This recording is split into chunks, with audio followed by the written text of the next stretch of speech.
Hi guys, we are in the middle of learning Rishi Aurobindo's philosophies from his book The Life Divine, and today we start the 17th chapter, The Divine Soul. As usual, it starts with a quote from an Upanishad. It's from the Isha Upanishad, and it says, "He whose self has become all existences, for he has the knowledge, how shall he be deluded? Whence shall he have grief? He who sees everywhere oneness."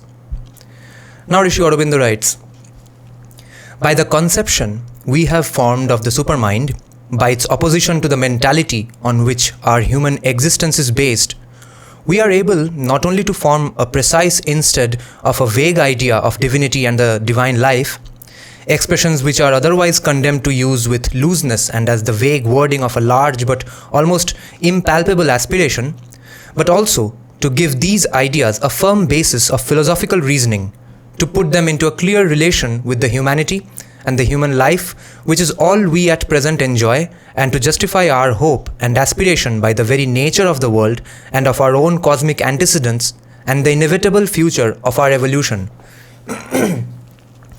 We begin to grasp intellectually what is the divine, the eternal reality, and to understand how out of it the world has come. We begin also to perceive how inevitably that which has come out of the divine must return to the divine. We may now ask with profit and a chance of clearer reply how we must change and what we must become in order to arrive there in our nature and our life and our relations with others, and not only through a solitary ecstatic realization in the profundities of our being. Certainly there is still a defect in our premises, for we have so far been striving to define for ourselves what the divine is in its descent towards limited nature, whereas what we ourselves actually are is the divine in the individual, ascending back out of limited nature to its own proper divinity. This difference of movement must involve a difference between the life of the gods who have never known the fall and the life of man redeemed, conqueror of the lost Godhead, and bearing within him the experience and it may be the new riches gathered by him from his acceptance of the utter descent. Nevertheless, there can be no difference of essential characteristics, but only of mold and coloring. We can already ascertain on the basis of the conclusions at which we have arrived the essential nature of the divine life towards which we aspire. What then could be the existence of a divine soul, not descended into the ignorance by the fall of spirit into matter and the eclipse of soul by material nature? What would be its consciousness, living in the original truth of things, in the inalienable unity, in the world of its own infinite being, like the divine existence itself, but able by the play of the divine Maya and by the distinction of the comprehending and apprehending truth consciousness to enjoy also difference from God at the same time as unity with him, and to embrace difference and yet oneness with other divine souls in the infinite play of the self-multiplied identical. Obviously, the existence of such a soul would be always self-contained in the conscious play of Sachidananda. It would be pure and infinite self-existence in its being. In its becoming, it would be a free play of immortal life, uninvaded by death and birth and change of body, because unclouded by ignorance and not involved in the darkness of our material being. It would be a pure and unlimited consciousness in its energy, poised in an eternal and luminous tranquility as its foundation, yet able to play freely with forms of knowledge and forms of conscious power, tranquil, unaffected by the stumblings of mental error and the misprisons of our striving will, because it never departs from truth and oneness, never falls from the inherent light and the natural harmony of its divine existence. It would be, finally, a pure and inalienable delight in its eternal self-experience, and in time, a free variation of bliss, unaffected by our perversions of dislike, hatred, discontent and suffering, because undivided in being, unbaffled by erring self-will, unperverted by the ignorant stimulus of desire.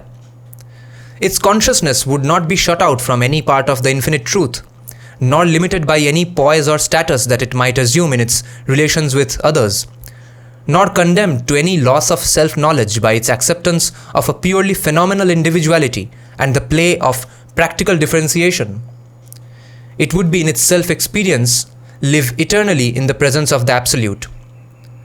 To us, the Absolute is only an intellectual conception of indefinable existence. The intellect tells us simply that there is a Brahman higher than the highest, an unknowable that knows itself in other fashion than that of our knowledge. An unknowable that knows itself in other fashion than that of our knowledge, but the intellect cannot bring us into its presence. The divine soul, living in the truth of things, would, on the contrary, always have the conscious sense of itself as a manifestation of the Absolute. Its immutable existence, it would be aware of as the original self-form of that transcendent, Satchidananda. Its play of conscious being, it would be aware of manifestation of that with capital T, that in forms of Satchidananda. In its every state or act of knowledge, it would be aware of the unknowable, cognizing itself by a form of variable self-knowledge. In its every state or act of power, will or force, aware of the transcendence, possessing itself by a force of conscious power of being and knowledge. In its every state or act of delight, joy or love, aware of the transcendence embracing itself by a form of conscious self-enjoyment. This presence of the Absolute would not be with it as an experience occasionally glimpsed or finally arrived at and held with difficulty, or as an addition, acquisition or culmination superimposed on its ordinary state of being. It would be the very foundation of its being, both in the unity and the differentiation. It would be present to it in all its knowing, willing, doing and enjoying. It would be absent neither from its timeless self nor from any moment of time, neither from its spaceless being nor from any determination of its extended existence, neither from its unconditioned purity beyond all cause and circumstance, nor from any relation of circumstance, condition and causality. This constant presence of the Absolute would be the basis of its infinite freedom and delight, ensure its security in the play and provide the root and sap and essence of its divine being. Moreover, such a divine soul would live simultaneously in the two terms of the eternal existence of Satchidananda, the two inseparable poles of the self-unfolding of the Absolute, which we call the One and the Many. All being does really so live, but to our divided self-awareness there is an incompatibility, a gulf between the two driving us towards a choice, to dwell either in the multiplicity, exiled from the direct and entire consciousness of the One, or in the unity, repellent of the consciousness of the Many. But the divine soul would not be enslaved to this divorce and duality. It would be aware in itself at once of the infinite self-concentration and infinite self-extension and diffusion.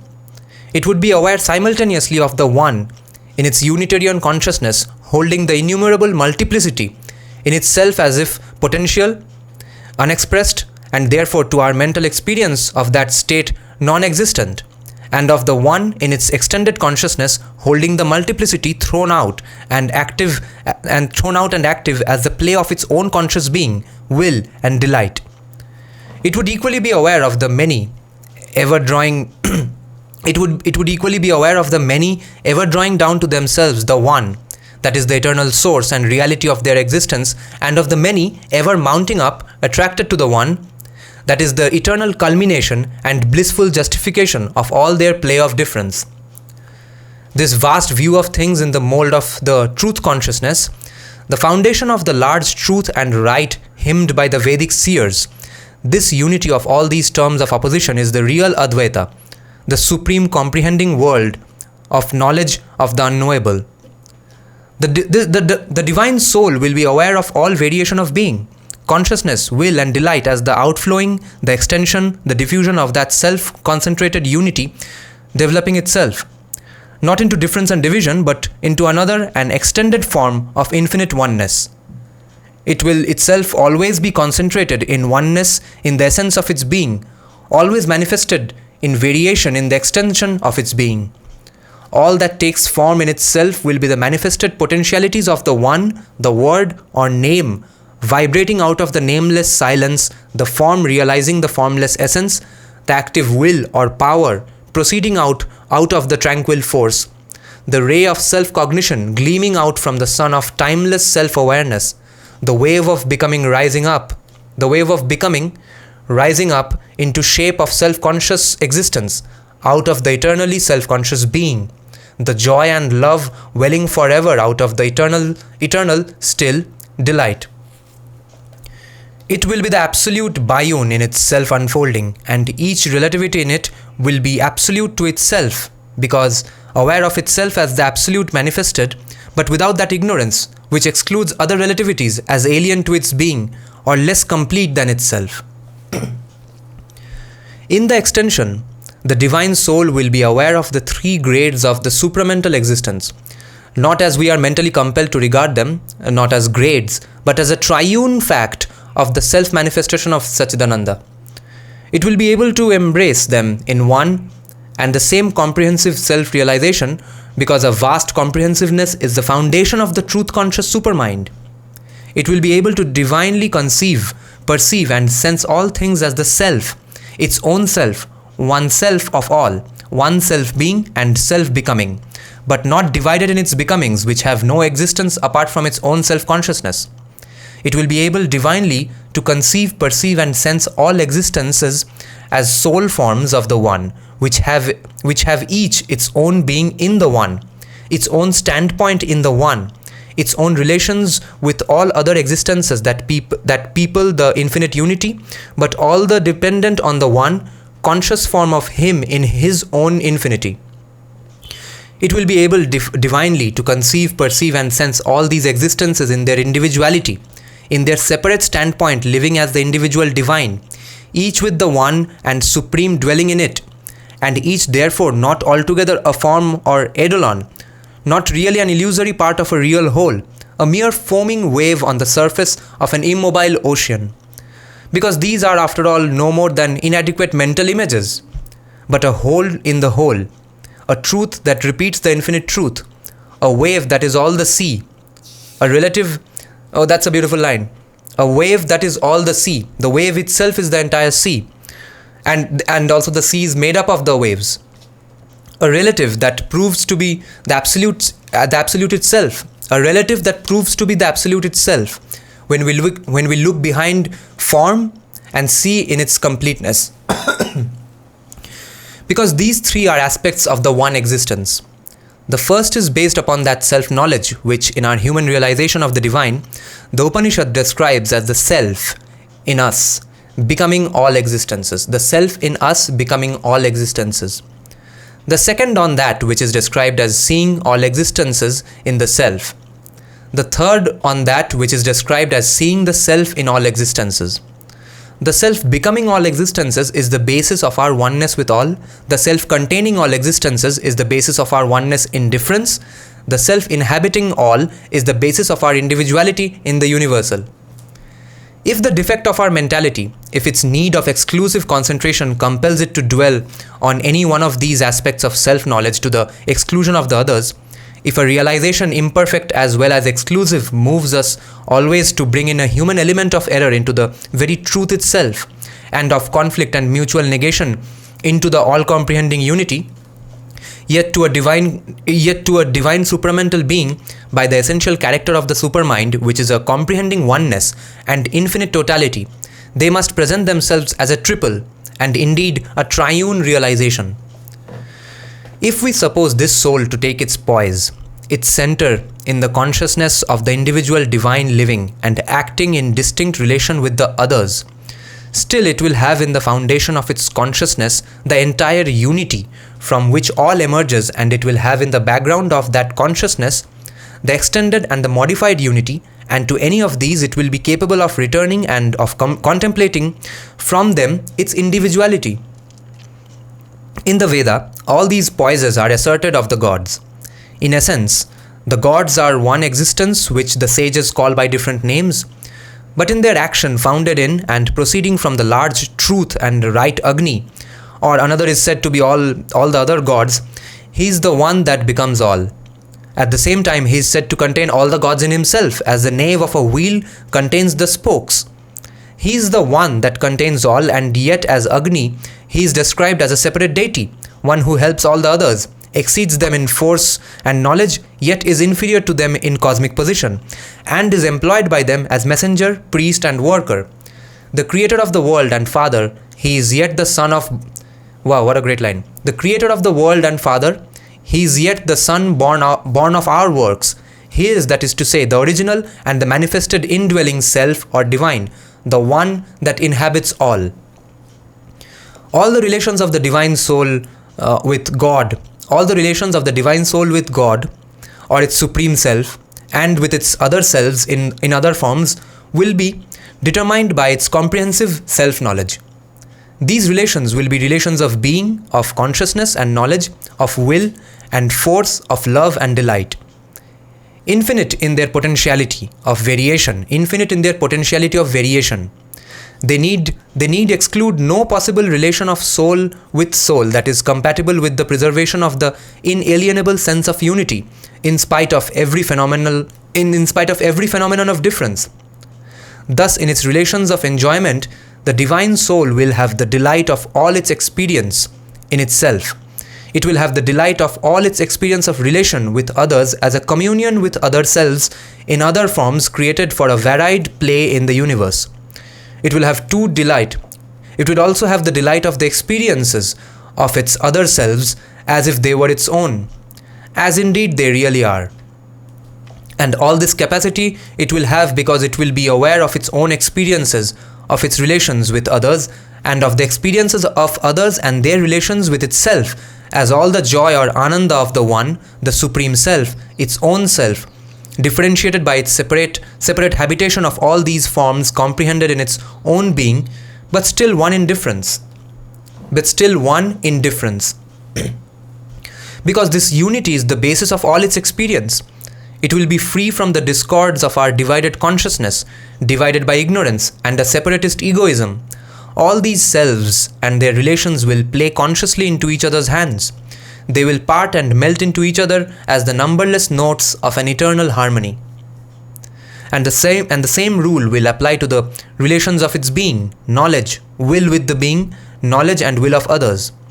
Because all its experience and delight will be play of a self-blissful conscious force of being in which, by obedience to this truth of unity, will cannot be at strife with knowledge, nor either of them with delight.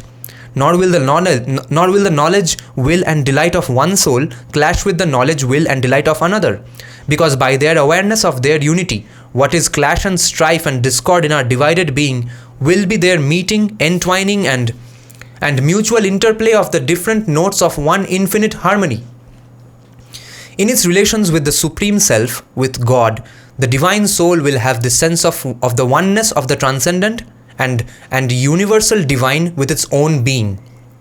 It will enjoy the oneness of God with itself in its own individuality and with its other selves in the universality.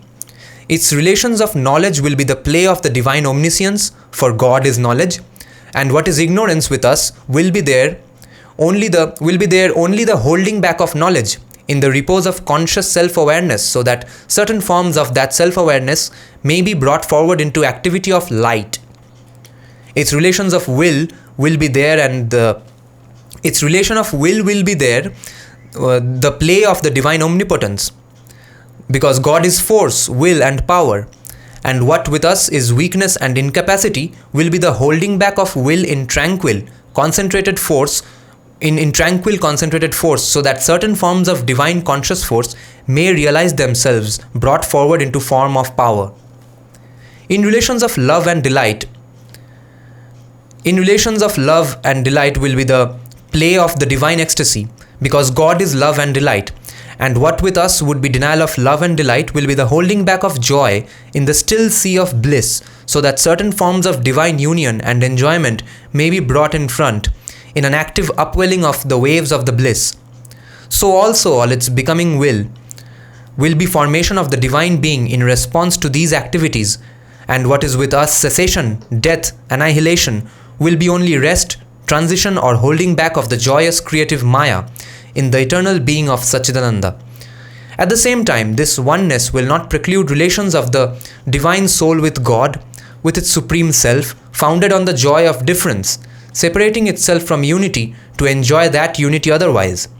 it will not annul the possibility of any of those exquisite forms of God enjoyment, which are the highest rapture of the God lover in his clasp of the divine. But what will be the conditions in which and by which this nature of the life of the divine soul will realize itself? All experience in relation proceeds through certain forces of being formulated themselves by an instrumentation to which we give the name of properties, qualities, activities, faculties. As for instance, mind throws itself into various forms of mind power, such as judgment, observation, memory, sympathy, proper to its own being. So must the truth consciousness of supermind, so must the truth consciousness or supermind affect the relations of soul with soul by forces, faculty, functionings proper to supramental being. Otherwise, there would be no play of differentiation. What these functionings are, we shall see when we come to consider the psychological conditions of the divine life.